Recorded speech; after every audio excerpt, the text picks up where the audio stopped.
अस्सलामुअलैकुम स्टूडेंट्स। हमने एक सीरीज़ स्टार्ट की हुई है, टाइप्स ऑफ केमिकल रिएक्शंस को हम डिस्कस कर रहे हैं। तो इसी सीरीज़ का एक हिस्सा आज हम डिस्कस कर रहे हैं जिसमें हम डीकम्पोजिशन रिएक्शन की बात करेंगे।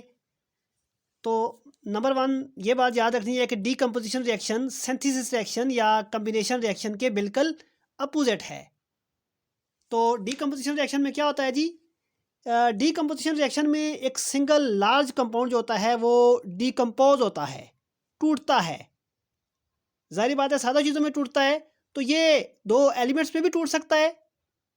यानी एक सिंगल कंपाउंड या तो दो एलिमेंट्स में टूटेगा या फिर ये एक एलिमेंट और एक सिंपलर कंपाउंड में टूटेगा या फिर ये दो सिंपलर कंपाउंड में टूटेगा। तो सबसे पहले हम इसकी पहला जो केस है वो डिस्कस करते हैं, जब डीकम्पोजिशन रिएक्शन में एक सिंगल कंपाउंड दो एलिमेंट्स में टूटता है। तो इसकी मिसाल हमारे पास वाटर है। वाटर को इलेक्ट्रिसिटी की मदद से हम डिकम्पोज करेंगे। अच्छा, ये बात याद रखनी है कि आमतौर पर तमाम केसेस में डीकम्पोजिशन रिएक्शन में किसी कंपाउंड को डिकम्पोज करने के लिए input of energy will be required.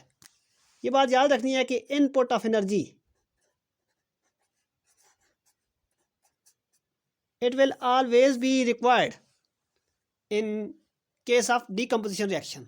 किसी भी फॉर्म में आप ये इनपुट ऑफ एनर्जी दे सकते हैं, हीट की फॉर्म में दे सकते हैं, इसको आप लाइट की फॉर्म में दे सकते हैं, इलेक्ट्रिसिटी की फॉर्म में दे सकते हैं। तो पहला केस हम डिस्कस कर रहे थे जिसमें एक लार्ज कंपाउंड डिकम्पोज होता है दो सिंपलर एलिमेंट्स में। तो ये वाटर एक बाइनरी कंपाउंड है। बाइनरी कंपाउंड का मतलब बाई का मतलब टू, यानी ये दो एलिमेंट्स से मिलकर बना हुआ है। तो इसको जब आप डिकम्पोज करते हैं तो ये दो सिंपलर एलिमेंट्स में टूटता है, हाइड्रोजन और ऑक्सीजन में। सेकंड केस हम डिस्कस करते हैं जब एक सिंगल कंपाउंड डीकम्पोजिशन रिएक्शन में टूटता है दो सिंपलर कंपाउंड्स में।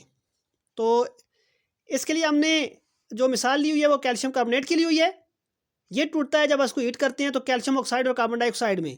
तो कैल्शियम ऑक्साइड भी एक सिंपलर कंपाउंड है as compare to calcium carbonate. ये सिंपलर कंपाउंड है but as compare to calcium carbonate it is simpler compound. और कार्बन डाइऑक्साइड भी एक सिंपलर कंपाउंड है।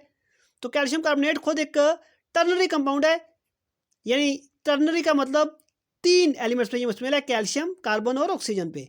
तो ये जो टूट रहा है दो सिंपलर कंपाउंड में टूट रहा है, कैल्शियम ऑक्साइड और कार्बन डाइऑक्साइड।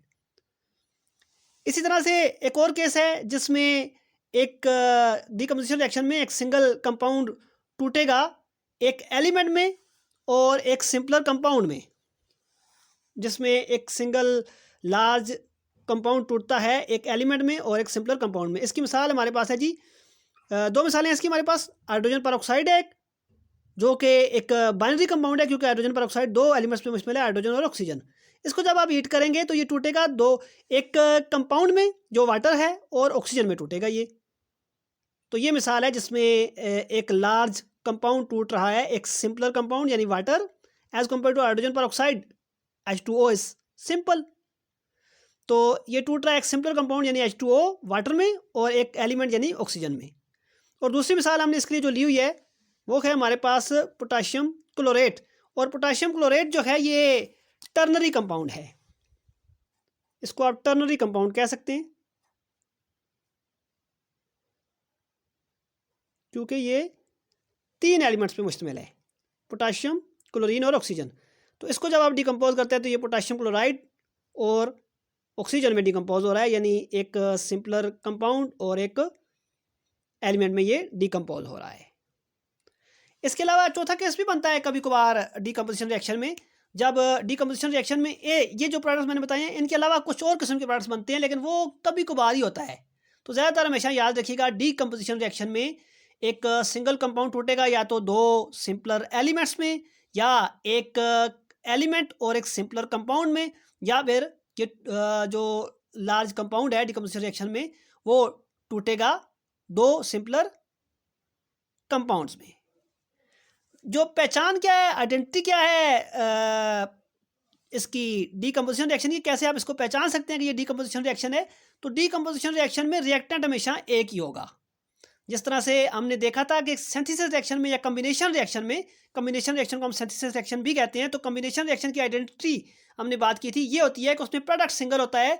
इस तरह से डीकम्पोजिशन रिएक्शन की आइडेंटिटी, पहचान ये है कि इसमें जो रिएक्टेंट होगा वो हमेशा सिंगल होगा। तो डीकंपोजिशन रिएक्शन क्या है? जिसमें एक ही लार्ज कंपाउंड टूटता है दो या दो से ज़्यादा सादा चीज़ों में।